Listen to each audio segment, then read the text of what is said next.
자, 누가복음은 누가 쓰느냐? 누가가 썼습니다.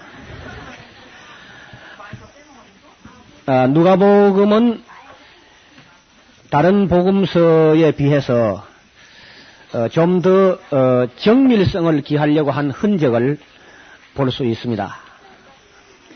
잠깐 이 누가에 대해서 조금 말씀을 드리고 또 누가복음에 대해서 정리를 하겠습니다. 언제나 그 사람을 안다는 것은 좀 중요합니다. 누가복음을 알기 전에 누가라는 사람이 어떤 분이었는가 조금 살펴볼 필요가 있습니다.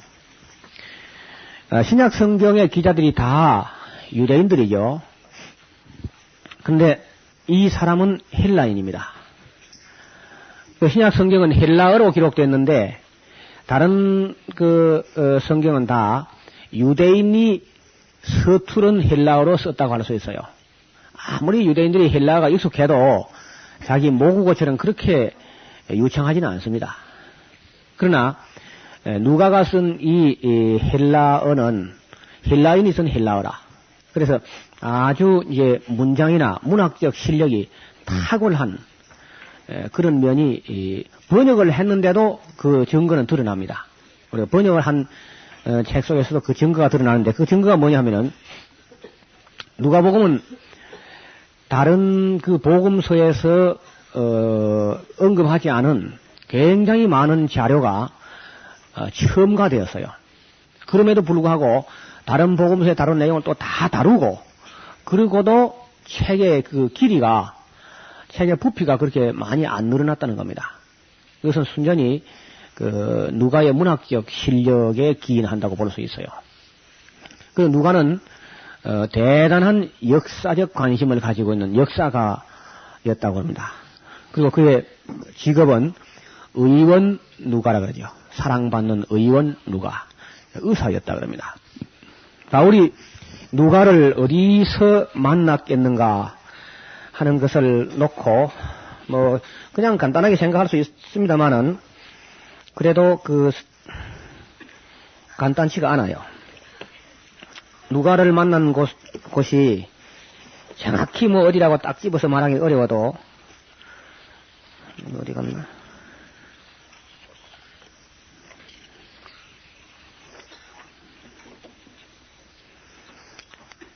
예. 여기 보면 이제 우리 성경상으로 보면 확실한 것은 이 드로아입니다. 드로아에서부터는 바울이 누가와 함께 동행하고 있는 게 사도행전의 증거가 나타나죠. 뭐 드로아에서 만났다 해도 아무런 뭐 문제는 없습니다만은 그러나 이 지역을 가보면은 매우 재밌는 관찰이 가능해요. 여기 베르가마라고 하는 곳이 있죠. 버가모. 버가모에 가면은 버가모는 제우스 신의 고향이라 그러죠. 그리고 거기 가면 제우스 신보다 더 유명한 신이 있는데 그것은 아스클레피우스라는 신이 있습니다. 의사의 신이에요. 의사의 신. 그래서 이제 그 세계의 의사들이 아스클레피우스 신전이 있는 그곳에 와서 의학 공부를 하는 곳이죠. 그래서 누가도 아마 그때 의학을 전공하는 그런 분으로서 이 버가모 지방에 와 있었거나 그렇지 않으면 여기 이제 두아디라고요. 여기 4대고 빌라델피아, 라오디게아 이렇게 되어 있죠. 그래서 이 라오디게아가 있는 곳이고 요 바로 건너편에 히에라폴리스가 있고 그 옆에가 골로새가 있습니다. 라오디게아에는 안약이 아주 유명한 곳이었습니다. 옛적부터 라오디게아 안약은 뭐 굉장히 잘 팔리는 안약이었어요. 여러분 잘 아시는데 바울이 안질이 있던 거 알고 계시죠? 그래서 뭐 기도해도 물론 그건 안 났습니다. 바울이 안질은. 그래서 이 동행들이 라오디게아 안약을 아마 소개도 했을 것이고 바울이 뭐 나는 약은 안 쓴다 그런 고집은 아니니까 또 그쪽을 지나갔을 가능성도 있죠. 그리고 히에라폴리스에는 또 온천이 굉장히 유명합니다. 지금 현재 지명은 파무칼레라 그러는데 그 파무칼레 온천은 세계의 명소입니다. 로마 시대에 로마 황제가 로마가 이쪽인데 여기서 비아 이그나티아라는 도로로 마차를 타고 이 히에라폴리스 온천욕을 하러 왔을 정도니까 굉장히 유명합니다. 저도 좋은 사람 예수님 덕분에 그 히에라폴리스 온천에 가서 목욕을 해봤어요. 뭐 한국에 비하면 뭐 형편없습니다만은 그래도 그쪽에서는 아주 유명해요. 그 온천에 병이 고쳐진다 해가지고 거기도 바울이 지나갔으면은 들렸을 가능성도 있다는 겁니다. 어떻든 이렇게 지나간 가운데 바울이 누가를 만났는데 누가가 사도행전을 쓰면서 자기가 바울을 만난 그 이야기에 대해서는 과감하게 생략을 해버립니다. 그 놀라울 정도로 너무 자기를 그저 감추어버려요.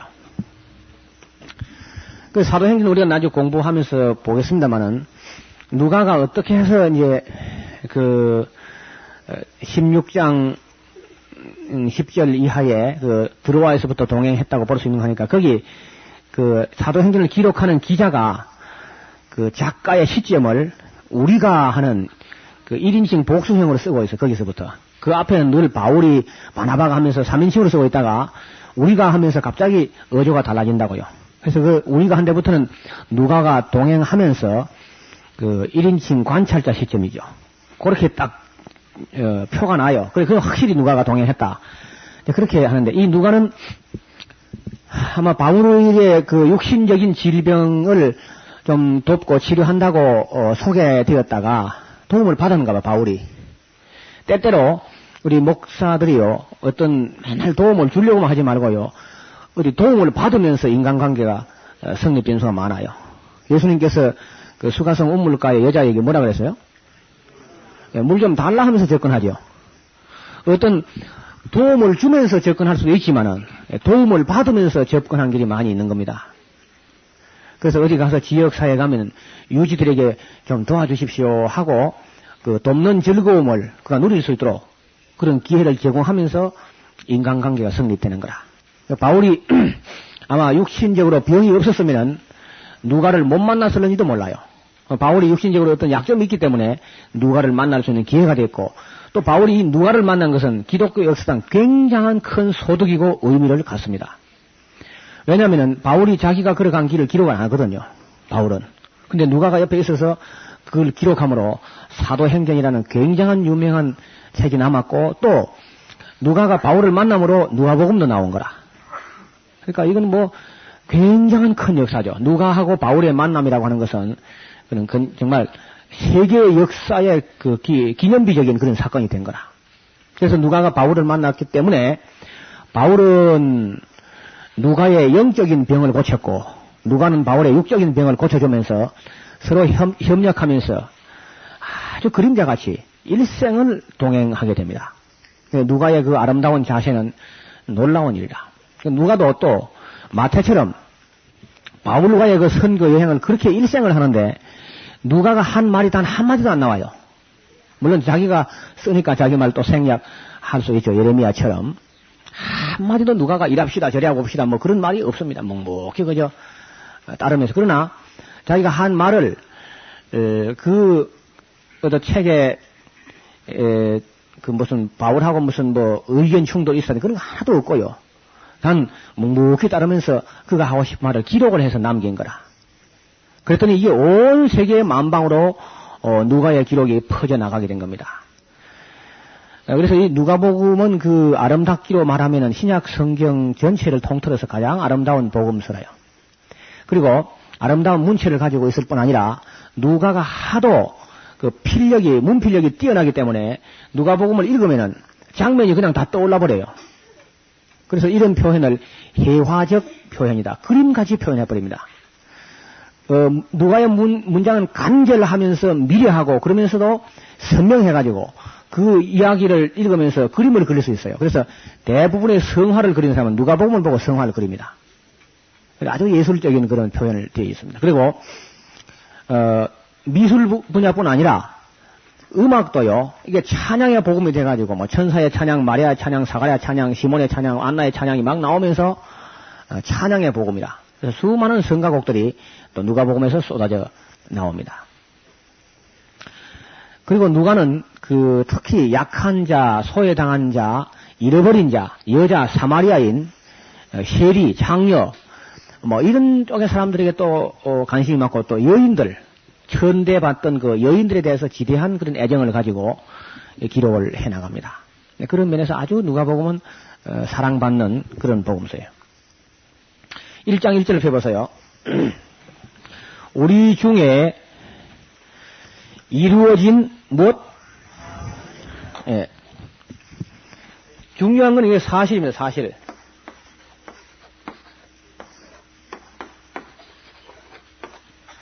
우리 중에 이루어진 사실. 역사가 가장 중요한 것은 사실이죠. 중요시하는 것은. 사실에 대하여 처음부터 말씀의 목격자 되고, 역시 또 이 증인은요 목격자를 찾습니다. 목격자의 증언보다 더 힘 있는 건 없어요.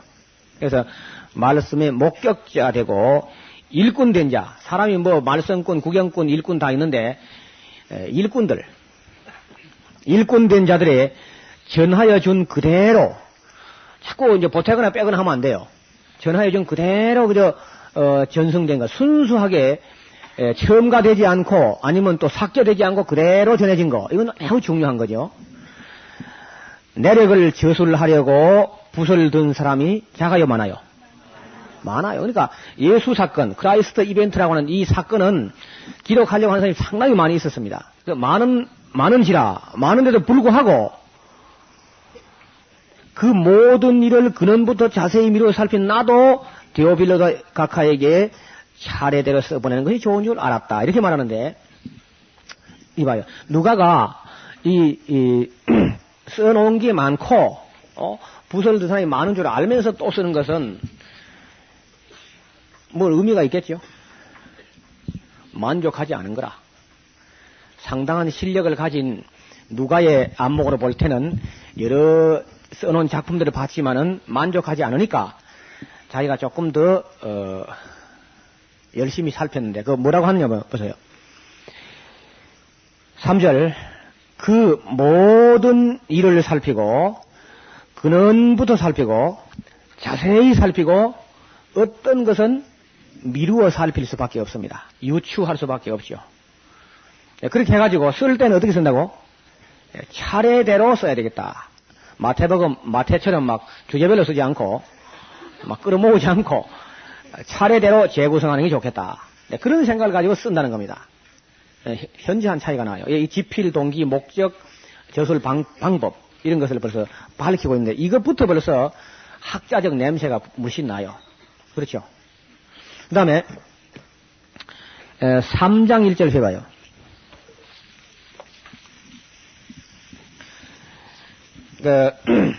디베리오 가이사는 가이사 티베리우스입니다.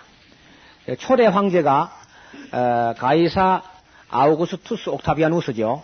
이 사람이 초대 황제고 그 뒤를 이은 사람이 티베리우스 황제입니다. 이 티베리우스 가이사가 위에 있은 지 15해 15년이란 말이에요. 자기 챙겨보니까. 그리고 본디오 빌라도가 유대 총독으로 있었고, 헤롯이 갈릴리의 분봉왕으로 있었고, 그 동생 빌립이 이두레와 드라고니 지방의 분봉왕으로 있었고, 루사니아가 아빌렌의 분봉왕으로, 안나스와 가야바가 대제사장으로 있을 때에 하나님 말씀이 빈들에서 사가랴의 아들 요한에게 임한지라. 그러니까 요한이 딱 등장하는데 그 정치적, 역사적, 사회적, 종교적 배경을 확실하게 그려서 정리해버립니다. 이런 것도 역시 역사가다운 그런 증거가 현저하죠. 이래서 누가복음 같은 경우에는 그 학적으로 아주 가치를 가집니다. 그리고 그뿐만 아니라 이 사람은 그 다른 복음서에서 조금이라도 미흡하다고 느끼는 건 전부 다 보충을 해요. 그래서 수정 정보판을 만들듯이 그렇게 합니다. 예를 들어서 인류 역사 족보를 챙기는 것도 아브라함과 다윗의 자손 이렇게 하면 안 된다는 거죠. 근원부터 올라가야지. 모든 일을 근원부터 살피고 모든 일을 살피고 자세히 살피는 사람이니까, 그래서 근원까지 올라가니까 어디까지 올라갑니까? 그 이상은 아담이요 그 이상은 하나님이다. 아주 시원하게 밀어붙였죠. 끝장을 보는 사람이니까.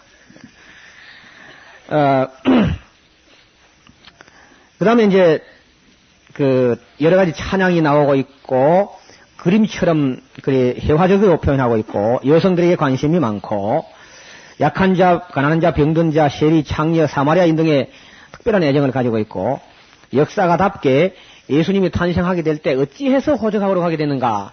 그런 가이사 아우구스투스 옥타비아누스가 천하로 다 호적하라 하는 명령이 난 적이 있었다는 겁니다. 그래서 마리아와 요셉이 베들레헴 고향으로 가게 됐다. 이런 것도 이제 챙겨서 보충합니다. 예수님 탄생할 때에 동방박사 온 게 아니고 목자의 경배가 있은 것도 또 현장 취재를 해서 확실히 챙겨놨습니다. 마태복음을 보면은 핏덩어리가 애굽으로 간 것처럼 되어 있어. 그렇죠? 근데 누가가 아주 면밀하게 자세히 근원부터 살펴보니까 그리 된 게 아니고 난지 8일 만에 성전에 올라가서 할례를 받았고 그 다음에 결례의 날이 차가지고 아이를 하나님께 바치러 장자니까 또 올라가요. 그럼 사내 아이는 며칠 만에 올라가죠? 33년 오래 간다고. 33일 만에 다시 성전에 갔다가 누굴 만나요? 예, 안나를 만나고 시몬을 만나고 그렇죠. 그러니까 적어도 33일 동안은 그 유대 땅을 떠나지 않았다는 사실을 밝혀냈습니다. 누가가. 그 다음에 12살 소년 시절에 예루살렘 올라가가지고 또 예수님이 심포지움에 참여하가 있는데 그걸 또 잊어버려가지고 마리아하고 요셉은 또 엄마하고 갔겠지, 아빠하고 갔겠지 하면서 동무하고 있겠지. 그러니까 가다가 예수님을 잃어버려가지고 혼이 난 적이 있죠. 이 사건도 또 누가가 아주 찾아내서 복음서에 들어왔습니다. 나인성 과부의 아들을 살려내신 사건도 다른 복음에는 없지요. 세리 군인들과 이런 사람 세례 요한하고 문답을 한 이야기도 들어있고요. 선한 사마리아인의 비유를 들고 있습니다. 10명의 그 나 환자를 고쳐주셨는데 그 중에 감사로 왔던 사마리아인 이야기라든지 또 탕자와 그 아버지의 비유. 여러분 신약 성경에 그 비유가 없으면 얼마나 삭막하겠습니까? 복음 중에 또 복음이든 그게. 순전히 그건 누가의 공로라. 여러분 누가에게 뭐 감사할 게 좀 한두 가지가 아니죠. 부자와 또 거지 나사로 또 이게 없으면 또 추도식도 애먹잖아요. 엠마오 도상에서 주님을 만난 그 그림 같은 이야기가 누가의 세심한 답사에 의해서 밝혀졌고요. 갈릴리 회당에서 예수님 첫 번째 설교한 본문, 청중, 반응, 결과까지 다 했어요. 예수님 데뷔한 설교를 잘못해가지고 맞아 죽을 뻔했죠, 그날. 예, 그 갈릴리 사람, 고향 사람 비위를 건드려가지고 예수님 혼이 났습니다. 능력으로 막 빠져나온다, 거기서. 그 다음에, 여리고의 세리장 사케오가 또 뽕나무에 올라갔는데 아주 한 카트 멋지죠? 특종감이라 그러는 거는. 세리장이 뽕나무에 올라갔다, 그래요. 그거 뭐, 요새 뭐, 통신사에서 막 서로 살라 할 텐데. 아주 참 기가 막힌 자료를 얻어냈습니다. 그 다음에 12제자만 있은 게 아니고 70인 제자가 있었다는 사실도 밝혀냈어요. 다른 데 도무지 찾을 길이 없는데 누가가 밝혀낸 겁니다. 70인 제자. 그렇죠. 그 다음에 마리아와 마르다 집에서 말씀을 듣는 마리아를 격려하신 그런 것도 이제 이 사람 찾았고 밤중에 찾아온 친구에게 그 강청함을 인하여 떡을 준다는 비유도 찾았습니다. 불의한 청지기 비유도 있고 헤롯 왕 앞에 끌려가서 조롱당하신 그런 것도 역시 누가가 찾았습니다. 집을 지을 때 비용을 계산해보라는 그런 교훈이라든지 바리새인 집에 초대된 사건이라든지 고창병 환자를 고친 사건이라든지 불의한 재판관을 번거롭게 하는 과부의 이야기를 비유로 끈기 있게 기도할 것을 교훈한 사건이라든지 또 기도를 갖다 막 거리에 가서 막 이래고 하는 사람하고 나는 죄인으로서이다 하는 그런 아주 강력한 대비가 보이는데 그런 것도 역시 누가가 챙겼어요. 연복기 앞에 앉아있는 예수님 또 한 카트 찍었죠. 예수님 헌금할 때 그 앞에 앉아있더라는 거죠. 다 보고 있더라는 거죠. 지금도 보고 있습니다. 그 다음에 포도원 가운데 심은 무화과 나무 열매 맺지 않는 것을 비유로 한 거, 수종드는 종의 자세, 빌라도가 제물에 피를 섞은 일, 뭐 이런 이래저래 하면 한 30가지의 단편 소설이 끼어 들어갔어요. 그 안에 짤막한 책에. 그런데도 그 책의 길이가 별로 안 길어졌다고 합니다. 예수님 이야기는 다 다루고 이런 것은 누가의 역시 그 특출한 그 필력에 의해서 그렇지 않겠나 그렇게 볼 수 있습니다. 많은 사람들이 천국 가서 누구를 제일 먼저 만나보고 싶으냐 하면 물론 예수님이고 그 다음에는 누가를 만나보고 싶다. 그렇게 많은 사람이 많아요. 성경학자들이. 누가복음 읽어봅시다.